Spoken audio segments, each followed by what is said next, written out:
DJs, billionaires, club bouncers, cops. Long ago, the 4 worst people you've ever met in your life lived together in harmony.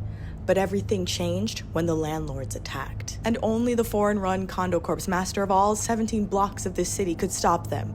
But when the world needed them most, they filed for bankruptcy, crashing the housing market. Okay, and here's your new rental property. Perfect. We'll slap it on the market as is for $5K with another $5K deposit. We'll give it 1 coat of paint and call it $6K. I don't want to embarrass you, but your landlord is on TikTok shucking and jiving for likes. And I'm upset about it. Get him off there. But I've stumbled, unfortunately, into landlord-tok. And usually I'm very late to things, but I'm not actually late to this one. I stumbled across it again. I've known that this branch of TikTok existed for a while. I just chose to ignore it for my own mental sanity. Is that bothering you? Because I'm not gonna fix it. I appreciate the TikTok overlords actually caring about keeping me away from triggering content. Looking out for me, for once. And right off the bat, I can tell you which video it was that made me want to make this video. And again, this video is not new, but it is new to me, and I hate that for myself. I feel like we are moving in a direction where landlords are villainized and seen as taking advantage of a situation with tenants who maybe can't afford to buy a place and the landlord is profiting from it. Being a landlord was something that you could work towards when it was, an accomplishment, whereas now it seems like the stigma has changed from something that was maybe celebrated in the past to now, this is bad, this shouldn't be happening. So firstly, am I missing something? When were the landlords being celebrated? Yay, thank you so much for hoarding housing. Yes, thank you. Congrats on the house reveal. And usually, I want to be against all the isms and phobias that I see online, including ageism, because I feel like there's a lot of it these days. I don't like making generalizations too often about other generations, but maybe I can chalk this one up to a generational divide. Maybe there was a point in history where housing was affordable, ye old normal housing market times, and so owning multiple houses might be something that you could genuinely celebrate for your friends. Yay, I love watching my peers cross over that class divide and become the enemy. What do you think landlords are doing? They're trying to make money on their money by using real estate and tenants to pay their mortgage. Right. That's the way it is. It's always been that way. And as we can see, people across all generations are able to acknowledge how bad the situation is and the fact that landlording is not the most savory way that a person can build their wealth. And that's nice. Right? California is a perfect example. I've not been able to raise the rent on the properties in California for 3 years. Because of rent control. Because of rent control. I don't raise the rent anyway. Thank you so much for not raising rent and pricing me out of the city that I live and work in. Truly a hero he is. Also, I can't lie, I'm not sure if I believe him here. If you don't raise rent anyways, why does it bother you so much that rent control exists? I feel like I don't apologize for being a landlord, but I love being a landlord. I love my tenants, I take care of them, and I love raising the rents. And I love raising the rents. And that is why this TikTok radicalized me more than I already was, and I am. Because something about that last line was giving Disney supervillain. Because how are you self-aware and still evil? She said, I love raising the rent. Love it. Hey, that thing you're doing is actively making the world a worse place to live in. I know.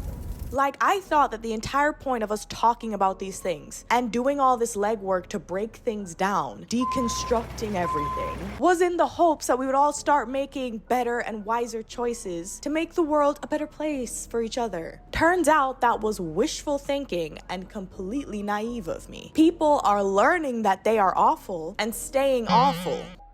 But I did start this video saying that I don't like to make sweeping generalizations based on age, not occupation. And some of the landlords on TikTok are absolutely punching air because we keep grouping them together and acting like they're all bad. Landlords said, hey, we're not all bad landlords. Some of us are cool landlords. I just don't think that it's right that humans think it's okay to generalize all king cobras. I kill very ethically. I don't even bite before I squeeze. I think the most ridiculous thing right now happening in society is this whole all landlords are terrible people movement. Most landlords that I know are completely normal people who are just investing so that their kids have a place, so their kids have money after university, or they have a retirement plan.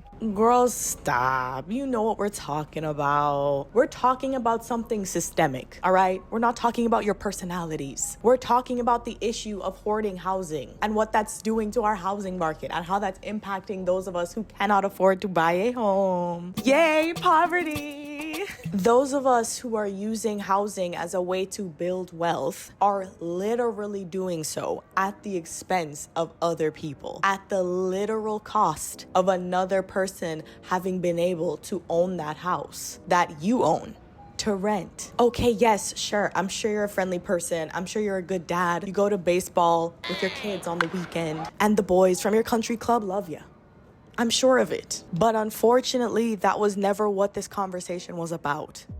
Which kind of brings up the whole thing about we're not corporate landlords, we're mom and pop. First of all, I just want to make it abundantly clear, because sometimes I feel like a lot of landlords forget. Landlording isn't a job, it's an investment. An investment that for some reason is everyone else's fucking problem to pay for. And it's a possibility that comes with every investment that you stand the risk of losing out or losing money. And your main goal, obviously, is to make money off of your investments. If you've made an investment that's beyond what you're able to afford, you need to get rid of it, love. And when your main concern is protecting your investment, which it always will be with a landlord, as much as you want to pretend that you're doing something ethical or providing a service, the service in question being housing, 9 out of 10 times you're going to do what's necessary to make the highest profit off of your investment. And very often that's at the expense of the tenant. I honestly just do not understand why people have a problem with landlords. A Missoula couple on a fixed income were recently shocked when a new landlord raised rent by over $700 a month. Janice Hensel, 63, and her husband Bob Burt, 68, both have disabilities and have been living in their apartment for over 8 years, when a new developer bought their building and decided to raise rent immediately. From 2017 to 2021, rent in Missoula County has increased by over 30%. And this is not something unique to Missoula County. On average, from 2021 to 2022, rent increased by almost 25% nationwide, while medium income largely did not. Which is going to affect disabled folk, young folk, poor people more than anyone else. So tell me,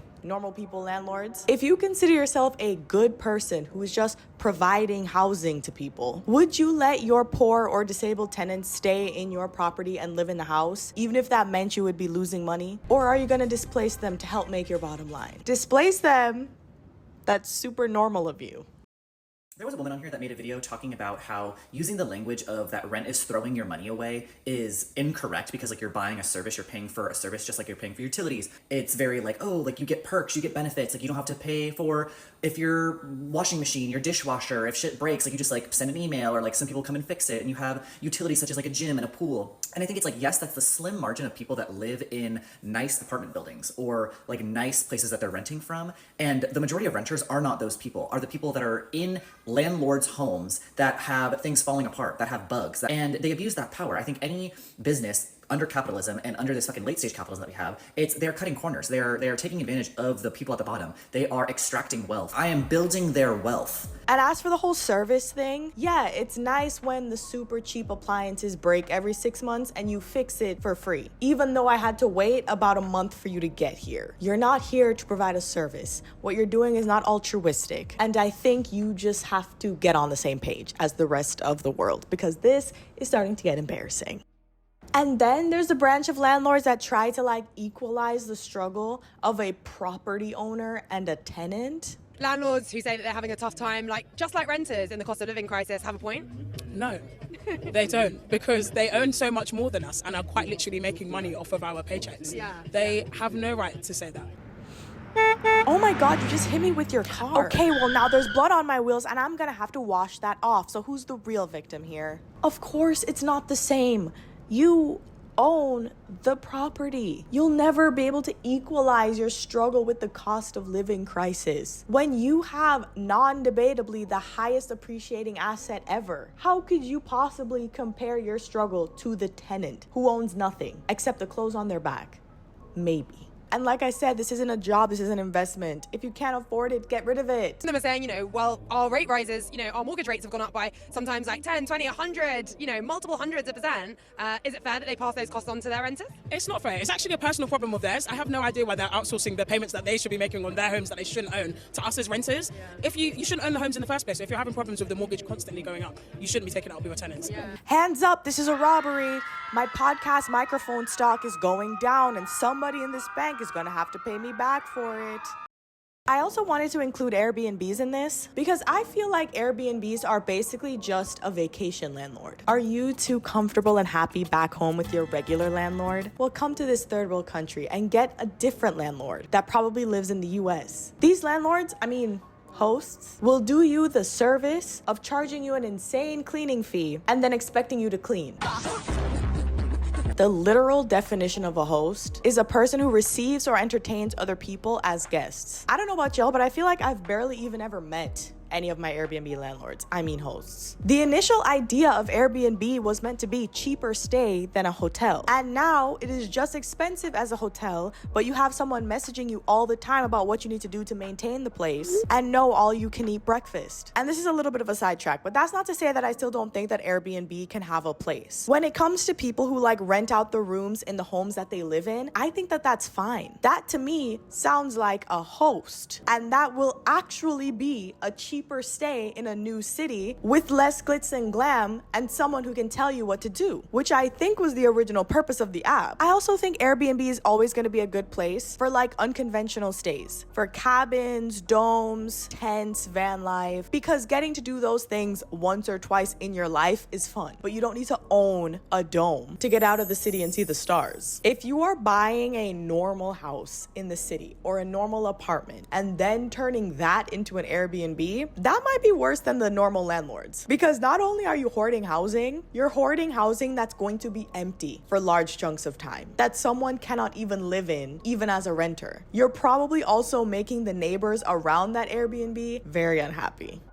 But I guess it does raise the question, is there an ethical way to be a landlord? I mean, no, duh. There's no ethical consumption under capitalism, whatever. At its basic premise, you'll always be hoarding an additional resource that other people need that you don't. The need being housing, which is very competitive already and very hard to get and very expensive. And even on the smallest scale, you will be exacerbating that problem as a landlord. But you can be not the worst. You'd be surprised how far that goes too, because some of y'all aren't learning that part. But you can be the landlord who fixes things in a timely manner. You can be the landlord who keeps your properties in good working order. You can be the landlord who doesn't just paint over every issue in the apartment. You can be the landlord who treats your tenants like people. I know the one's a little difficult for some of y'all, but it's on the list. Stop trying to equalize your struggle or say that your investment is at a loss. You're never poor. Maybe illiquid, but never poor. And last thing, I feel like something that landlords could remember is that even though you own the property, it is the home of the person who's actually living in it. It's their actual space that they are in all the time, that they sleep in, that they eat in, that they exist in. So again, please think about that before you place your needs over theirs. And for the love of God, don't turn it into an Airbnb. So what was the point of this video and what is the wrap up? For those of you who intend to live in your rental properties one day, y'all better start adding some bunkers to them, all right? Because it's still eat the rich and we know where you live. And that, my friends, is the video. Thank you so much for watching. Me and my sleeping tiger are very grateful that you watched. The rest of the plushies got evicted from the bed this month because they didn't pay the rent. And I am nervous to ask you guys to comment about what you feel about what I said, because I feel like I made some pretty strong statements in this one. But I would still love to hear your perspectives on anything that I said in the video. And if you've made it all the way to the end of the video, thank you so much for watching. Please like and subscribe. And